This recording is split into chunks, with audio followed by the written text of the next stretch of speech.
نستعينه ونستغفره ونؤمن به ونتوكل عليه ونعوذ بالله من شرور أنفسنا ومن سيئات أعمالنا من يهده الله فلا مضل له ومن يضلله فلا هادي له ونشهد أن لا إله إلا الله وحده لا شريك له ونشهد أن سيدنا وقدوتنا وحبيبنا ومولانا محمدا عبده ورسوله صلى الله تعالى عليه وعلى آله وأصحابه وأولاده وأزواجه وأنصاره وأتباعه وأشياعه ومحبيه وأمته وعلينا معهم أجمعين وسلم تسليما كثيرا كثيرا أما بعد فقد قال الله تبارك وتعالى في كتابه المجيد بعد أعوذ بالله من الشيطان الرجيم بسم الله الرحمن الرحيم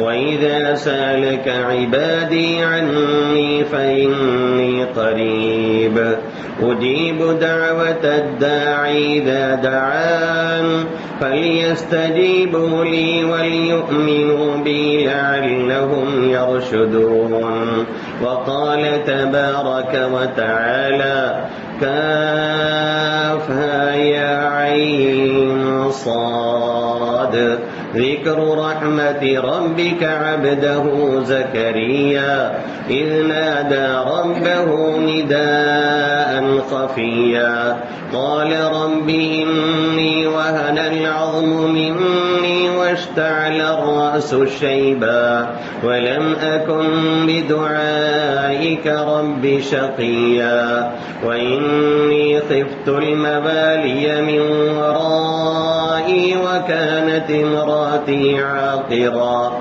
فهب لي من لدنك وليا يرثني ويرث من آل يعقوب واجعله يرثني ويرث من آل يعقوب وقال النبي صلى الله تعالى عليه وسلم ليت شيء أكرم على الله من الدعاء أو كما قال سيدنا وهادينا محمد صلى الله تعالى عليه وسلم. میرے محترم بزرگوں اور دوستوں، میرے غیور نوجوان ساتھیوں، ہم اور آپ ایک مسلمان ہونے کی حیثیت سے یہ ایمان رکھتے ہیں اور ہمارا اور آپ کا یہ عقیدہ ہے کہ دین و دنیا کے سارے خزانے یہ اللہ وحدہ لا شریک کے قبضہ قدرت میں، ہمارے اور آپ کے بس میں ایک ذرہ بھی نہیں ہے. اور اگر کسی کو یہ گمان اور خیال ہو کہ ہم بہت بڑی توپ ہیں تو یہ خیال اترتے ہوئے 2-4 سیکنڈ بھی نہیں لگتا ہے. عموماً زیادہ وقت نہیں لگتا ہے کہ اللہ رب العزت ایسے لوگوں کا یہ نشہ منٹوں اور سیکنڈوں میں اتار لیا کرتے. ہم نے ایسے بہت سے نوجوانوں کو دیکھا ہے جن کی صحت یا جن کی ایٹھن دیکھ کر کے یہ لگتا تھا کہ جانے والی نہیں ہے، لیکن اللہ نہ کرے کہ کسی کے ساتھ ایسا حادثہ ہو، سیکنڈوں میں ایسا گرے ہیں اور ایسا بیڈ انہوں نے پکڑا ہے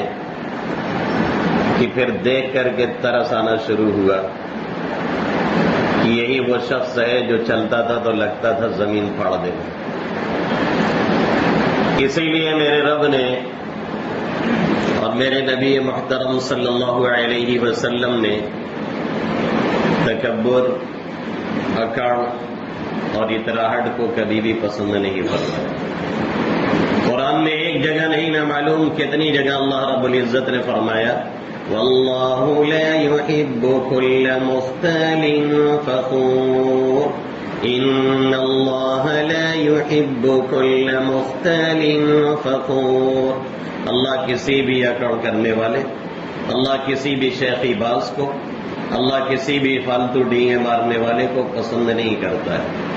کہیں اللہ نے فرمایا لا تفرح ان اللہ لا يحب الفرحین،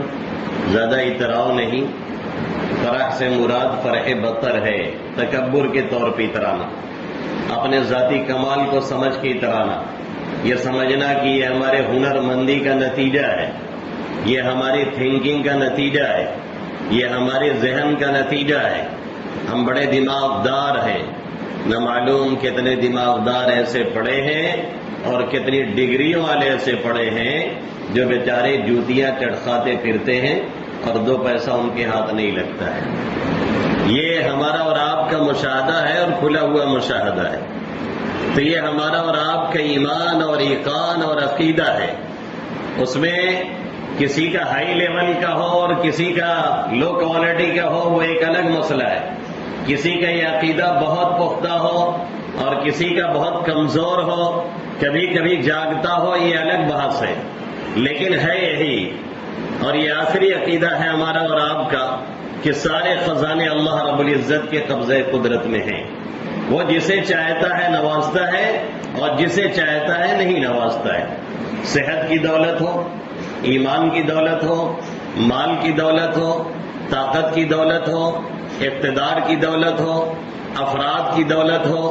یا کسی اور شکل و صورت میں یہ دولت کسی کو حاصل ہو، یہ سارے خزانے اسی کے پاس ہیں۔ اللہ رب العزت نے قرآن مقدس میں کیا فرمایا وَلِلَّهِ خَزَائِنُ السَّمَاوَاتِ وَالْأَرْضِ، آسمان و زمین کے جتنے خزانے ہیں وہ ہمارے قبضے قدرت میں ہیں، اور جس کے لیے ہم کھول دیتے ہیں اسے دنیا کی کوئی طاقت روکنے والی نہیں ہوتی ہے۔ اگر کوئی طاقت روکنے والی ہوتی تو جتنے حاسد ہیں وہ محسود کو جس پر دیکھ کر کے ان کو جلن ہوتا ہے بے کھائے پیے مار ڈالتے اور فرصت کر ڈالتے، لیکن معلوم یہ ہے کہ یہ طاقت صرف اور صرف اس ذات وحدہ لا شریک کے پاس ہے اور کسی دوسرے کے پاس نہیں ہے۔ اگر خدا نے یہ طاقت ہمیں اور آپ کو دی ہوتی تو یقین مانیے کہ ہم اور آپ نہ معلوم کتنوں کو بھوکا مار ڈالتے۔ ہم سے تو دیکھا ہی نہیں جاتا ہے، کوئی آگے بڑھنے لگتا ہے تو ہم سے تو برداشت ہی نہیں ہوتا ہے۔ ہمارے ذہن کی ساخت، ہماری دلی کیفیت ایسی ہے کہ یہ حسد چاچا جو ہیں، حسد چچا صاحب، یہ ایسا چھپ کے اور گھس کے بیٹھے رہتے ہیں کہ احساس بھی نہیں ہوتا ہے کہ ہمارے اندر یہ مرض پنپ رہا ہے اور ہمارے اندر یہ مرض پل رہا ہے۔ جب کوئی بڑھتا ہوا نظر آتا ہے، خاص طور سے ہمارے گھر گھرانے کا، ہمارے خاندان کا، ہمارے جوڑی داروں میں سے، ہمارے ہمجولیوں میں سے، ہمارے ہم عمروں میں سے، تب جا کر کے اپنا رنگ پانی دکھاتے ہیں اور اندر اندر دل میں کڑھن اور تکلیف ہوتی ہے کہ وہ آگے کیوں جا رہا ہے۔ تو ہم اور آپ اگر اللہ نے تھوڑا سا بھی یہ پاور دیا ہوتا تو روک لیتے اس کا رزق، لیکن اس کا رزق کوئی روکنے والا نہیں، وہ اپنے قبضے قدرت میں اس نے رکھ رکھا ہے، جسے اس نے اس آیت کریمہ میں بہت ہی شاندار انداز میں بیان فرمایا، اور وہ کہتا ہے ما يفتح الله للناس من رحمة فلا ممسك لها وما يمسك فلا مرسل له من بعده ما يفتح الله للناس من رحمة فلا ممسك لها وما يمسك فلا مرسل له من بعده۔ اللہ نے جس کے لیے رحمت کا جو دروازہ کھول دیا ہے اسے کوئی دنیا کی طاقت بند نہیں کر سکتی ہے، اور جس کے لیے اللہ نے بند کیا ہوا ہے اسے دنیا کی کوئی طاقت بھی کھول نہیں سکتی ہے. یہ سارے خزانے اسی کے قبضے قدرت میں ہیں. یہ ہمارا اور آپ کا ایمان ہے, یہ ہمارا اور آپ کا عقیدہ ہے. اور دوسری بات یہ ہے کہ ہمارے اور آپ کے ساتھ دنیا کی نامعلوم کتنی ضروریات لگی ہوئی ہیں. ایک دو ضرورت نہیں, ہمارے ساتھ ضروریات لگی ہوئی ہیں. ہم اور آپ سراپا محتاج ہیں. صبح سے لے کر کے شام تک ہماری محتاجی قدم قدم پہ ظاہر ہوا کرتی ہے. ہمیں کہیں جانا ہے, کلومیٹر 2 کلومیٹر کا سفر کرنا ہے, 4 کلومیٹر 10 کلومیٹر 100 کلومیٹر ہمیں جانا ہے, تو ہم اور آپ تو اتنے کمزور ٹھہرے کہ ہمیں گاڑی کا انتظام کرنا ہے, ہمیں کرائے کا انتظام کرنا ہے, ہمیں پیٹرول کا انتظام کرنا ہے, ہمیں ڈیزل کا انتظام کرنا ہے, ہمیں CNG والی کار کا انتظام کرنا ہے, پھر اس کے خرچ ہمیں برداشت کرنے ہیں, پھر اس کے بعد اس کے لیے ڈرائیور کی ضرورت ہے, نہیں تو خود ڈرائیو کرنا ہے. بہرحال جیسی بھی کیفیت ہے, بڑے جتن کے بعد تب ہمارا 100 کلومیٹر پورا ہوگا. یہی ہے نا حقیقت. ہم اور آپ سب جانتے ہیں اس کے علاوہ کوئی ہمارے پاس چارہ کار نہیں ہے. اور ایک مچھر کو جسے ہم بہت معمولی سمجھتے ہیں اور ہمارے قدموں وغیرہ پہ کہیں پڑ جائے تو ایک جھاپڑ سے نہیں, ایک انگلی سے اس کی جان نکال لیتے ہیں. ہم سمجھتے ہیں کہ وہ بڑا کمزور ہے, لیکن اللہ قرآن میں کیا کہتا ہے, وَخُلِقَ الْإِنسَانُ ضَعِيفًا, ہم نے انسان کو بڑا کمزور بنایا ہے. ہم سمجھتے ہیں وہ بہت کمزور ہے. ہم نے کبھی اپنے اوپر غور ہی نہیں کیا ہے, تو ہم کیا سمجھیں گے کہ ہم کتنے کمزور ہیں. ہم نے تو یہی سمجھا کہ ایک چاٹا مارنے سے اس کا کام تمام ہو گیا, تو وہی کمزور ہے بیچارہ, وہی کم حیثیت ہے. اس سے زیادہ کمزور ہم اور آپ ہیں. اسے 100 کلومیٹر بھی جانا ہے تو اسے تیل لینے کی ضرورت نہیں ہے, اسے گاڑی میں چابی ڈالنے کی ضرورت نہیں ہے, اسے اسٹارٹ کرنے کی ضرورت نہیں ہے, اسے کک مارنے کی ضرورت نہیں ہے, اس کے لیے کوئی تیل پانی خرچہ کرنے کی ضرورت نہیں ہے. اللہ نے اسے قدرتی طور پہ ایسا بنایا ہے کہ وہ سینکڑوں میل ایسے ہی اڑتا ہوا چلا جائے گا, اور ہو سکتا ہے کہ ہوا کا سپورٹ ملے تو اس کو پر بھی چلانے کی ضرورت نہ پڑے اور وہ پہنچ جائے. اور ہمیں اور آپ کو جانا ہوا تو ہمارے اور آپ کے لیے کتنی ضروریات اکٹھا کرنے کی ضرورت پڑی.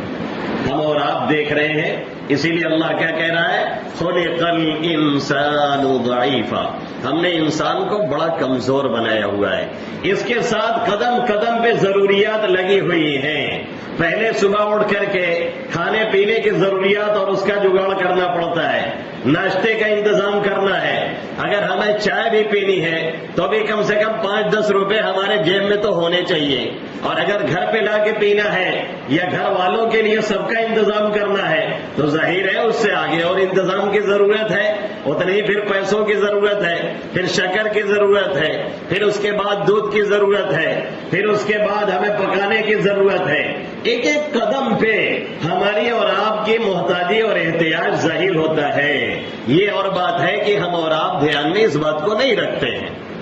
اور یہی نہیں کہ یہ احتیاج ہمارے ساتھ لگا ہے, جو بھی انسانوں میں سے ہے, حتیٰ کہ امام الانبیاء محمد عربی صلی اللہ علیہ وسلم کے ساتھ بھی یہ چیزیں لگی ہوئی ہیں. اور یہی چیز کفار کے اعتراض کا باعث بنتی تھی. جب اللہ کے حبیب صلی اللہ علیہ وسلم کام کاج کے لیے باہر نکلتے, بازاروں میں جاتے, سودا سلب لے کر کے آتے, تو یہ ناانجار لوگ کہتے کہ یہ کیسا رسول ہے جسے چلنے پھرنے کی اور بازاروں میں نکلنے کی ضرورت پڑتی ہے. وقالوا ما لهذا الرسول يأكل الطعام ويمشي في الأسواق, یہ لوگ ایسے کہتے ہیں کہ اس رسول کو ہو کیا گیا ہے, یہ کھانا پینا بھی کھاتا ہے, یہ بازاروں میں بھی نکلتا ہے, یہ سودا سلب لے کر کے بھی آتا ہے, بشری تقاضے بھی اسے پورے کرنے پڑتے ہیں, اسے کھانا پینا بھی پڑتا ہے, اس کے بعد قضاء حاجت کے لیے بھی اسے جانا پڑتا ہے, یہ تمام ضروریات اس کے ساتھ لگی ہوئی ہیں. ایسا کیوں نہیں ہوتا آسمان سے فرشتہ کوئی اتار دیا جاتا, ایسا کیوں نہیں ہوتا کوئی ووٹر اور سپورٹر اس کا بنا دیا جاتا؟ ایسا کیوں نہیں ہوتا کہ اس کے لیے کوئی باغات ہوتے؟ ایسا کیوں نہیں ہوتا یہ ساری ضرورتوں سے مستثنا ہوتا؟ انہیں یہ خبر نہیں تھی کہ جب اللہ نے پیغمبر کو انسانوں ہی میں سے بھیجا ہے تو پھر انہیں سکھانے کے لیے انہی کے جیسا کوئی ہونا چاہیے، جو انہی کے اعتبار سے چل کر کے، جو انہی کے اعتبار سے دوڑ کر کے، جو انہی کے اعتبار سے جنگوں میں جا کر کے، جو انہی کے اعتبار سے انسانوں میں رہ کر کے، جو مسجدوں میں آ کر کے اور میدان کارزار کو گرم کر کے اور اسی طریقے سے بازاروں میں داخل ہو کر کے سودا سلف لا کر کے پھر کھا کر کے پھر کھانے اور پینے کے طریقے کو اختیار کر کے پھر اس کے انداز اور طرق کو بتا کر کے پھر اس وقت میں کون سی دعا پڑھنی ہے اور کون سا طریقہ اختیار کرنا ہے، ان تمام چیزوں کو بیان کرنے کے لیے انہی میں سے کسی کو لانا اور اٹھانا ضروری تھا۔ اس لیے اللہ نے فرمایا بعث فی الامیین رسولا من انفسہم، اللہ نے ان امیوں میں امت امیہ میں جو ناخوادہ لوگ ہیں، پڑھے لکھے نہیں ہیں، اور بلد امیین میں، شہر امیین میں ایک نبی امی کو اٹھایا جو کسی اعتبار سے کچھ نہیں جانتا، اور اس کے ذریعہ سے پوری امت کو تبلیغ دی اور ملت بیضا کی اتنی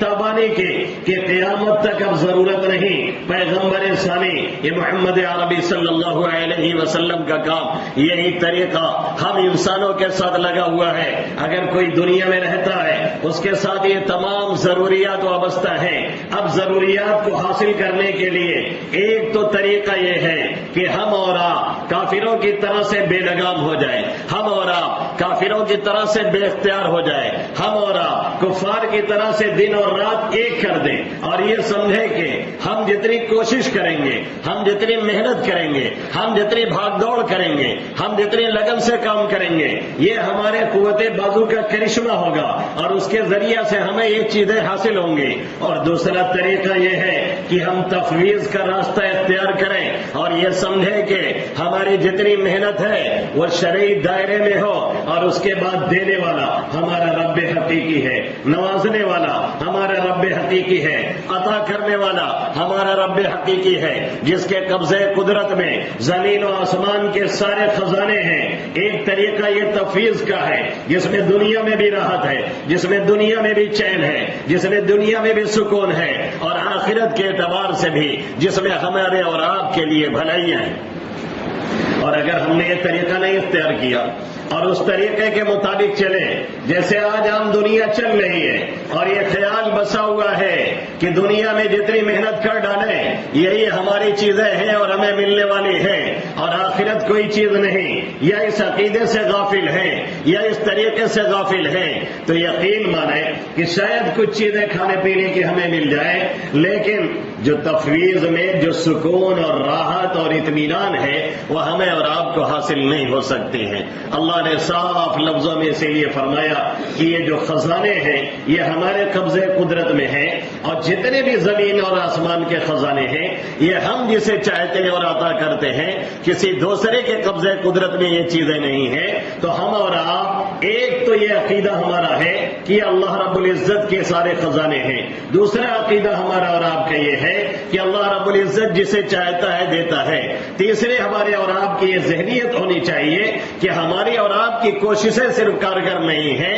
جب تک کہ وہ نوازنے پہ نہ آئے، جب اس کی کوششیں انسان کی اس کے دائرے میں رہ کر کے اللہ کی مدد کے ساتھ لگتی ہیں تب جا کر کے مکمل کامیابی ملتی ہے، اور جب اللہ کی نصرت اور مدد کے ساتھ ہماری کوششیں نہیں لگتی ہیں تو پھر کبھی کامیابی مکمل نہیں ہوا کرتی ہے۔ اسی لیے میں نے اس آیت کریمہ کا سہارا لیا جس میں اللہ رب العزت نے ہمیں اور آپ کو کوششوں کے ساتھ اپنی طرف رجوع کرنے کا، کوششوں کے ساتھ اپنے سے لو لگانے کا، کوششوں کے ساتھ اپنے سے مانگنے کا، کوششوں کے ساتھ اپنی جناب میں حاضری دینے کا، کوششوں کے ساتھ اپنے سے پکارنے کا، اور یہ کہنے کا حکم دیا ہے کہ آ کر کے ہم ہی سے مانگیے، دینے والی ذات ہماری ہے، نوازنے والی ذات ہماری ہے، عطا کرنے والی ذات ہماری ہے، ہم جسے چاہتے دیتے اور نوازتے ہیں، دنیا میں کسی کو یہ پاور اور کسی کے پاس یہ طاقت ہم نے نہیں رکھی ہے، یہ صرف ہم نے اپنے پاس رکھا ہے۔ محمد عربی صلی اللہ علیہ وسلم کیا فرما رہے ہیں؟ قل لا اقول لكم عندي خزائن اللہ، اے لوگو صاف سن لو، میں تم سے یہ کہتا ہوں میرے پاس اللہ کے خزانے نہیں ہیں۔ اگر میں غیب جانتا، میرے پاس یہ خزانے ہوتے، میرے پاس یہ چیزیں ہوتی، مجھے یہ دسترس حاصل ہوتی، مجھے یہ قوت اللہ نے دی ہوتی، تو ساری چیزیں میں اکٹھی کر کے رکھ لیتا، لیکن اللہ نے مجھے بھی یہ نہیں دیا ہے۔ وَلَوْ أَعْلَمُ الْغَيْبَ لَاسْتَكْثَرْتُ مِنَ الْخَيْرِ وَمَا مَسَّنِيَ السُّوءُ إِنْ أَنَا إِلَّا نَذِيرٌ وَبَشِيرٌ۔ اگر مجھے یہ چیزیں حاصل ہوتی تو ساری چیزیں میں اکٹھی کر لیتا، لیکن مجھے یہ چیزیں حاصل نہیں ہیں۔ میں ایک ڈرانے والا ہوں، میں ایک دھمکانے والا ہوں، لوگوں کو آگاہ کرنے والا ہوں، لوگوں کو بشارت سنانے والا ہوں، جنت کی بشارت دینے والا ہوں ایمان والوں کو، اور جہنم سے ڈرانے والا ہوں ایمان نہ لانے والوں کو۔ اس لیے میرا رب جو چاہتا ہے اسی اعتبار سے فیصلے ہوتے ہیں، اور وہی جسے چاہتا ہے نوازتا ہے، وہ مجھے دے گا تب مجھے چیزیں ملیں گی، اور اگر وہ نہیں دے گا تو پھر مجھے ملنے والی نہیں ہے۔ حتیٰ کہ جب صبر کی بات آتی ہے اور صبر کرنے کی بات آتی ہے تب بھی اللہ اپنے نبی محترم محمد عربی صلی اللہ علیہ وسلم کو مخاطب کر کے فرماتا ہے وَاصْبِرْ وَمَا صَبْرُكَ إِلَّا بِاللَّهِ، آپ صبر سے کام لیجئے، اور آپ کو صبر جو آئے گا وہ بھی اللہ کی توفیق سے، وہ بھی اللہ کی مدد سے۔ جب امام الانبیاء محمد عربی صلی اللہ علیہ وسلم اللہ کی مدد اور اس کی توفیق اس کے محتاج ٹھہرے تو ہم اور آپ کس شمار میں ہیں؟ ہماری اور آپ کے احتیاج اور ہماری اور آپ کی محتاجی یہ کتنی بڑی ہوئی ہے ہم اور آپ خود سمجھ سکتے ہیں۔ اس کے لیے ضرورت اس بات کی ہے کہ اس کے در پہ حاضری لگائی جائے، اس کے لیے ضرورت اس بات کی ہے کہ اسے پکارا جائے، اس کے لیے ضرورت اس بات کی ہے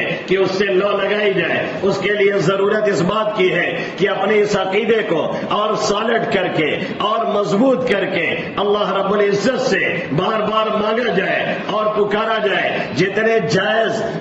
جائز ہمارے اور آپ کے وسیلے ہیں اور ذرائع ہیں اسے اختیار کرنے کے بعد پھر وہی تفویض کا راستہ اختیار کیا جائے، اور اس کے در پہ حاضری دے کر کے اس سے یہ کہا جائے ربا جتنا میرے بس میں تھا وہ میں نے کیا ہے، آگے کام کرنا یہ تیرا کام ہے، رزق دینا یہ تیرا کام ہے۔ ایک دکان ہم نے لی ہے، ایک ملازمت ہم نے اختیار کی ہے، ہم نے ایک جگہ کچھ کاروبار شروع کیا ہے، آگے کاروبار چلانا، آگے لوگوں کو بھیجنا، آگے گاہکوں کو متوجہ کرنا اور اس کے ذریعے سے رزق دینا یہ آپ کا کام ہے، یہ ہمارا کام نہیں ہے۔ ہم نے شادیاں کی ہے، اولاد دینا اور اولاد کو آنکھوں کا تارا بنانا، اولاد کو باغی نہ بنانا یہ آپ کا کام ہے۔ اس کے لیے اللہ رب العزت نے قرآن مقدس میں دعائیں سکھلائی، اللہ کے حبیب صلی اللہ علیہ وسلم نے دعائیں سکھلائی اور بتلائی۔ آج مشکل یہ ہے کہ ہمارا اور آپ کا یہ ایمان، ہمارا اور آپ کا یہ عقیدہ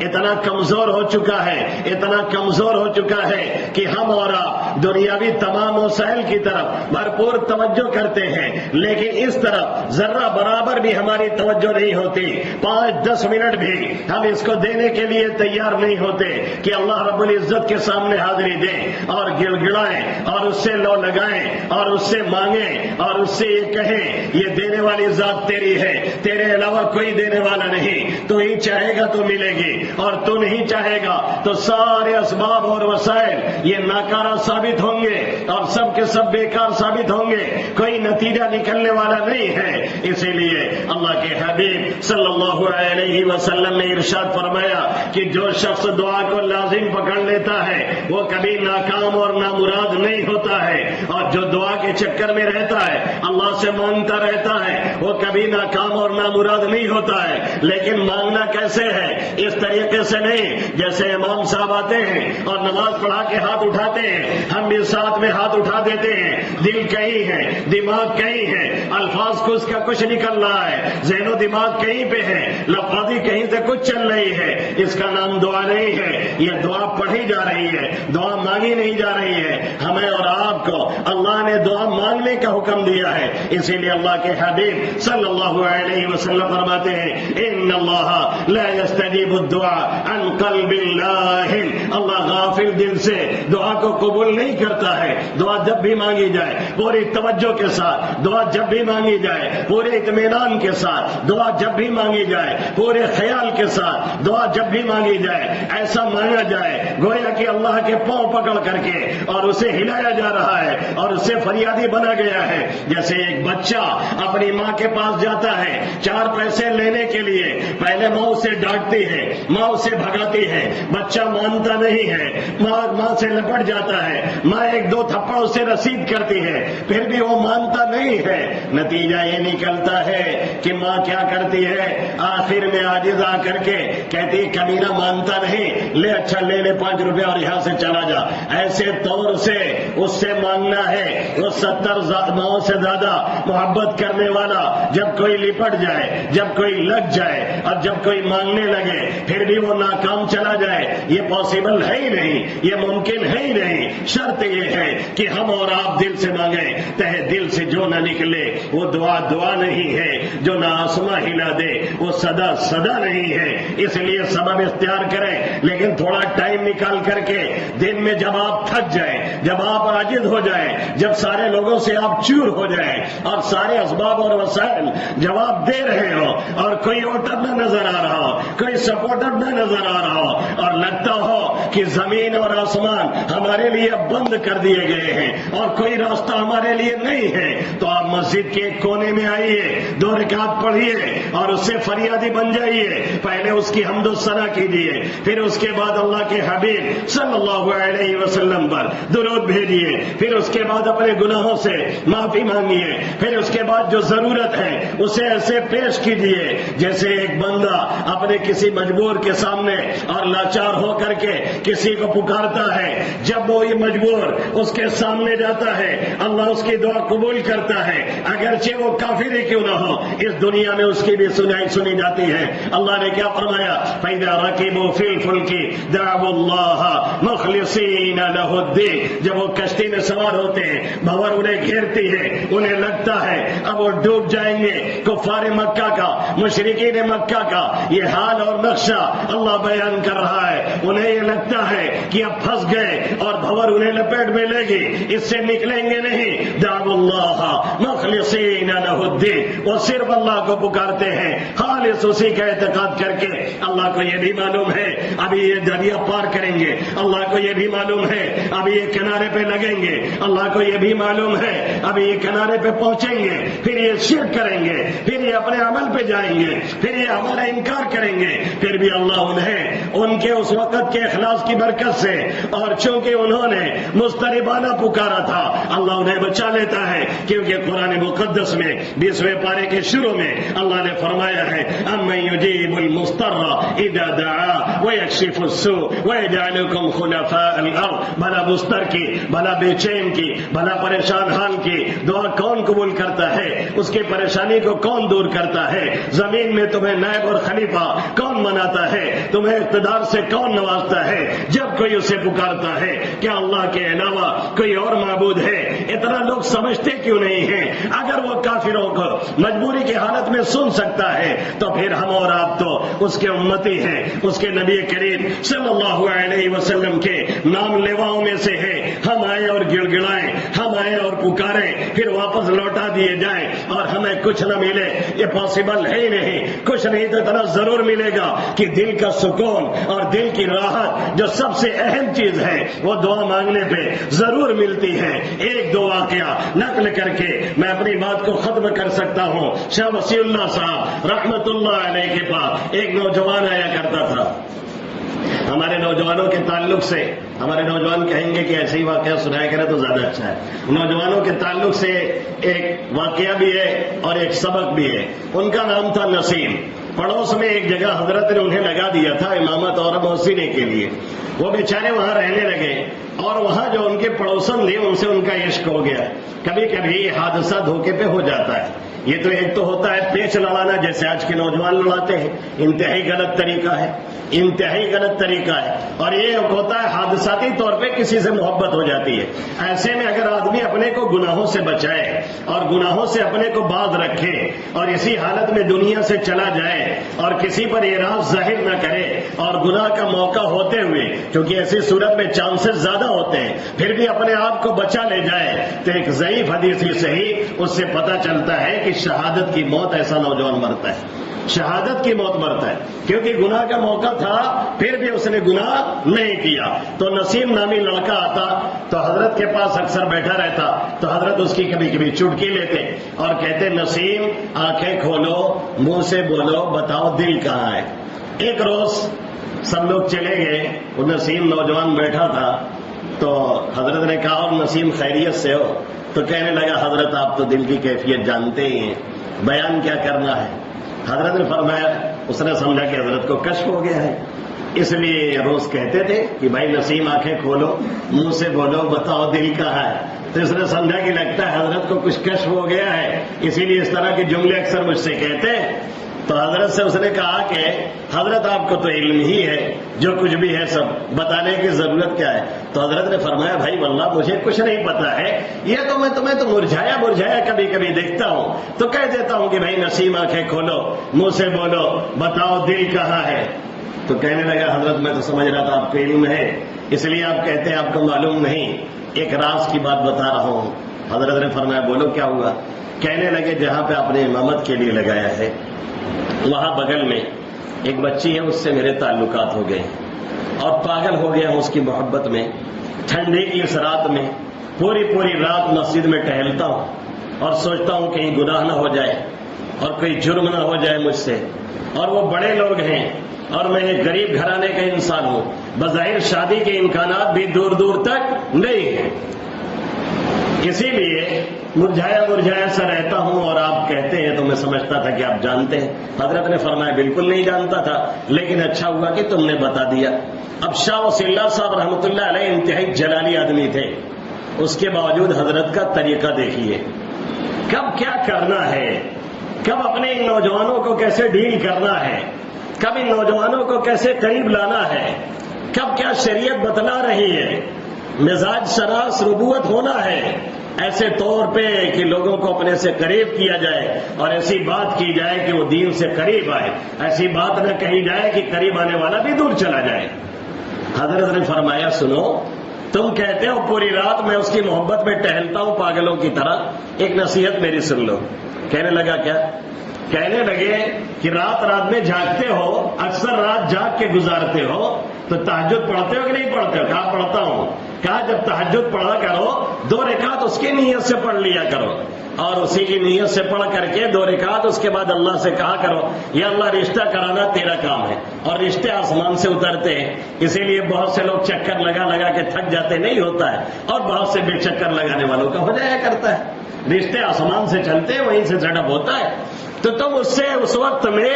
جب لوگ اللہ کو مانگتے ہیں تب اس سے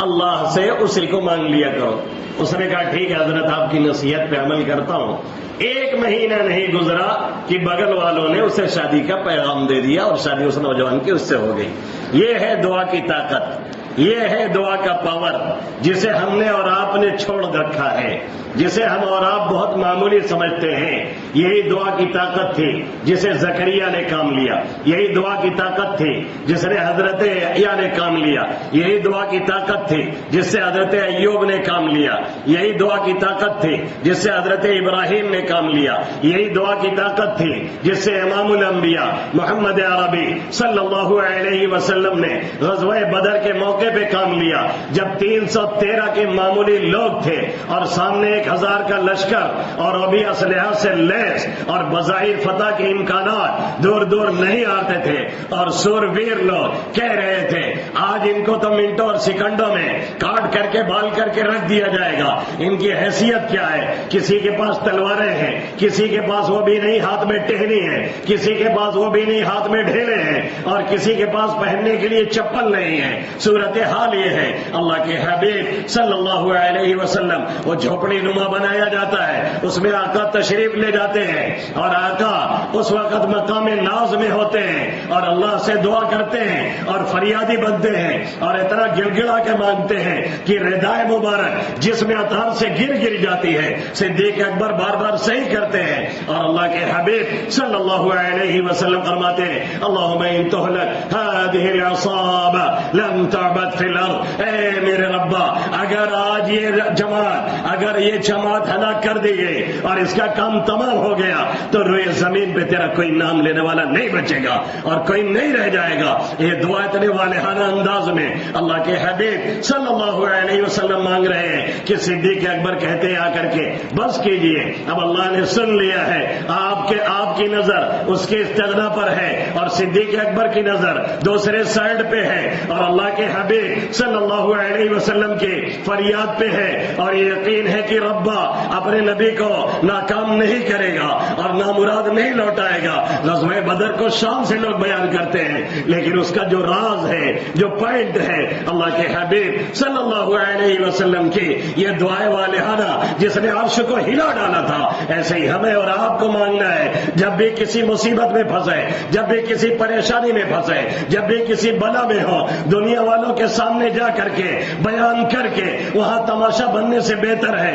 دنیا والوں سے کہہ کر کے وہاں ناکام واپس ہونے سے بہتر ہے اللہ کے سامنے آ کر کے کہا جائے جو سب کی سنتا ہے اور بڑی خاموشی سے پوری کر دیتا ہے. ہمارے بوڑھے، ہمارے جو یہاں پہ بوڑھے بیٹھے ہیں، اس میں سے اکثریت وہ ہیں جن کے نوجوان لڑکے ہیں، جن کی بچیاں ہیں، وہ خاندانی مسائل سے پریشان ہوتے ہیں. کبھی ان سے کہتے ہیں، کبھی ان سے کہتے ہیں، اپنی آل اولاد کی شکایت یہ غیروں سے کرتے ہیں. نتیجہ یہ نکلتا ہے وہ لوگ بھی انہیں تماشا بناتے ہیں اور کہتے ہیں بڑھوتے میں اس کا کام تمام ہو گیا، اس کی اولاد ہی نہیں سنتی ہے. علامہ عبد الوہاب شعرانی رحمت اللہ علیہ نے لکھا ہے کہ آل اولاد کی اصلاح میں اگر کسی چیز کو سب سے زیادہ دخل ہے تو یہی دعا ہے جس کے ذریعے سے اپنی آل اولاد کو سنوارا جا سکتا ہے اور سدھارا جا سکتا ہے. نہیں اولاد ہے اللہ سے مانگیے، اولاد ہے بگڑی ہے اللہ سے کہیے ربنا هب لنا من ازواجنا وذرياتنا قرة اعين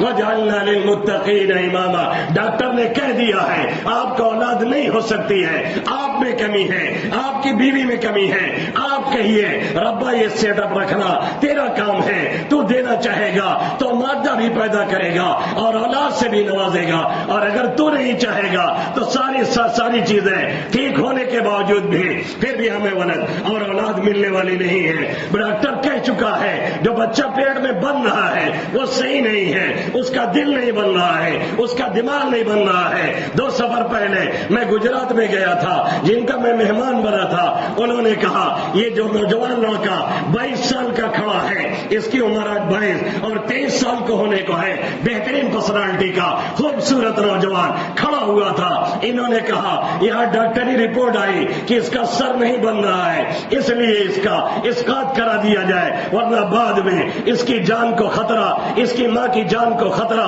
کہنے لگے سمجھ میں کچھ نہیں آیا. مولانا عبد الحلیم صاحب دادا جان نور اللہ مرقدہ برد اللہ مسجع ممبئی میں تشریف فرما تھے. گجرات سے ان لوگوں نے سفر کیا، آئے آ کر کے اشراق کے وقت ملاقات کی اور ملاقات کرنے کے بعد پھر حضرت سے ساری صورتحال بتائی اور کہا اتنے مہینے ہو گئے ہیں، مسئلے کے اعتبار سے اسقاط کرانا جائز نہیں ہے، لیکن جو رپورٹ آ رہی ہے وہ ساری رپورٹیں یہی کہہ رہی ہے سر نہیں بن رہا ہے، اگر یہ پلے گا بڑھے گا تو اس کی جان کو تو خطرہ ہے ہی ہے، ماں کی جان بھی چلی جائے گی پیدائش کے وقت میں. اس لیے اب کیا کیا جائے حضرت ذرا بتائیے. تھوڑی دیر حضرت نے سر جھکایا، اس کے بعد سر اٹھایا اور کہا یہ بتاؤ اس ڈاکٹر کو کس نے بنایا ہے؟ ان لوگوں نے کہا اللہ نے. کہا جس رب نے ڈاکٹر کو بنایا وہی رب اس کا سر بھی بنائے گا، آپ بے فکر رہیں. 8ویں مہینے کی یہ بات ہے، 9ویں مہینے میں اس بچے کی پیدائش بالکل صحیح سالم ہوتی ہے اور آج وہ 25 سال کا نوجوان بالکل صحیح سالم ہے. یہ ہے دعا، یہ ہے اللہ والوں سے رابطہ، یہ ہے اللہ سے گڑ گڑانا، یہ ہے اس کے سامنے جانا، یہ ہے اس سے مانگنا، یہ ہے اس کا پاور. اللہ رب العزت ان چند باتوں پہ ہمیں اور آپ سبھی حضرات کو عمل کرنے کی توفیق نصیب فرمائے. آمین یا رب العالمین. وما علینا الا البلاغ المبین. حیات باقی، ملاقات باقی، بہت سی باتیں بھی باقی ہیں. اصل تو بیان جمعہ کا تھا جو کسی وجہ سے مس ہو کر کے کسی اور جگہ چلا گیا، اور اگلا جمعہ بھی مس ہو کر کے بڑی دور نکل گیا ہے، اور اگلے اتوار میں ہو سکتا ہے پھر آپ سے انشاءاللہ ملاقات ہو. درود شریف پڑھ لیں، دعا کر لی جائے.